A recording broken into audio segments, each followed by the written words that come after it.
राधे राधे। आप सभी का आपके अपने YouTube चैनल सुलोचना की भजन मंडली पर बहुत बहुत स्वागत है। फाल्गुन माह के शुक्ल पक्ष की एकादशी को आमल की एकादशी कहते हैं।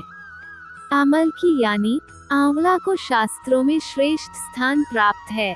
विष्णु जी ने जब सृष्टि की रचना के लिए ब्रह्मा को जन्म दिया, उसी समय उन्होंने आंवले के वृक्ष को जन्म दिया। आंवले को भगवान विष्णु ने आदि वृक्ष के रूप में प्रतिष्ठित किया है। मांधाता बोले कि हे वशिष्ठ जी, यदि आप मुझ पर कृपा करें तो किसी ऐसे व्रत की कथा कहिए जिससे मेरा कल्याण हो। महर्षि वशिष्ठ बोले कि हे राजन, सब व्रतों से उत्तम और अंत में मोक्ष देने वाले आमल की एकादशी के व्रत का मैं वर्णन करता हूँ। यह एकादशी फाल्गुन माह के शुक्ल पक्ष में होती है। इस व्रत के करने से समस्त पाप नष्ट हो जाते हैं। इस व्रत का फल 1000 गोदान के फल के बराबर होता है। अब मैं आपसे एक पौराणिक कथा कहता हूँ, आप ध्यानपूर्वक सुनिए। एक वैदिश नाम का नगर था, जिसमें ब्राह्मण, क्षत्रिय, वैश्य और शूद्र चारों वर्ण आनंद सहित रहते थे। उस नगर में सदैव वेद ध्वनि गूंजा करती, तथा पापी, दुराचारी तथा नास्तिक उस नगर में कोई नहीं था। उस नगर में चैत्रथ नाम का चंद्रवंशी राजा राज्य करता था। वह अत्यंत विद्वान तथा धर्मी था। उस नगर में कोई भी व्यक्ति दरिद्र व कंजूस नहीं था। सभी नगरवासी विष्णु भक्त थे और बालक, वृद्ध, स्त्री, पुरुष एकादशी का व्रत किया करते थे।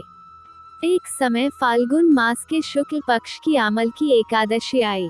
उस दिन राजा, प्रजा तथा बाल वृद्ध सबने हर्षपूर्वक व्रत किया। राजा अपनी प्रजा के साथ मंदिर में जाकर पूर्ण कुंभ स्थापित करके धूप, दीप, नैवेद्य, पंचरत्न आदि से आंवले के पौधे का पूजन करने लगे और इस प्रकार स्तुति करने लगे।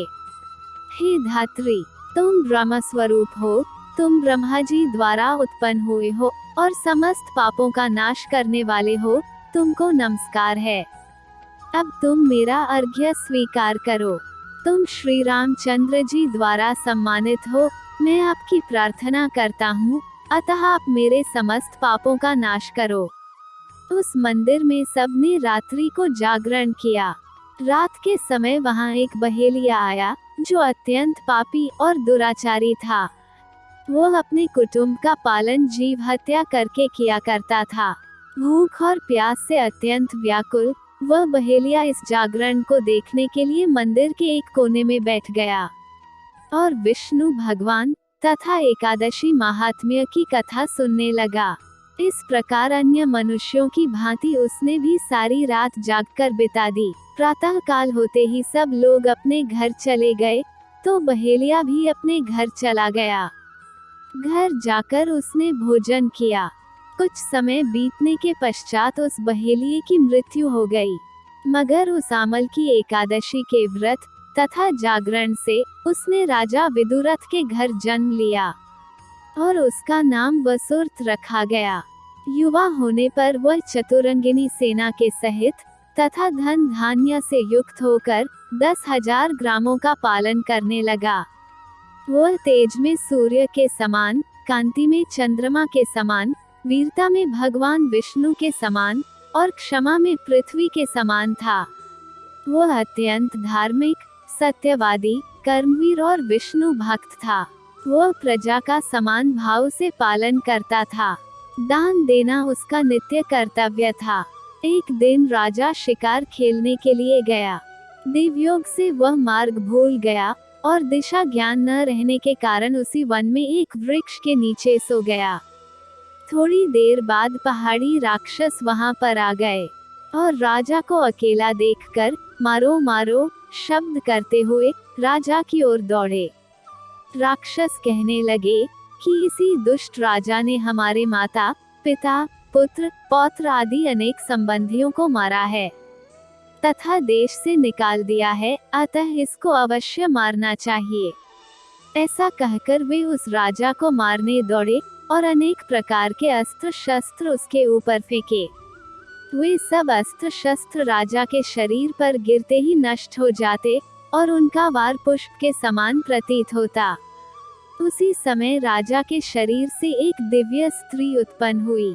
वह स्त्री अत्यंत सुंदर होते हुए भी उसकी आंखों से लाल लाल अग्नि निकल रही थी, जिससे वह दूसरे काल के समान प्रतीत होती थी।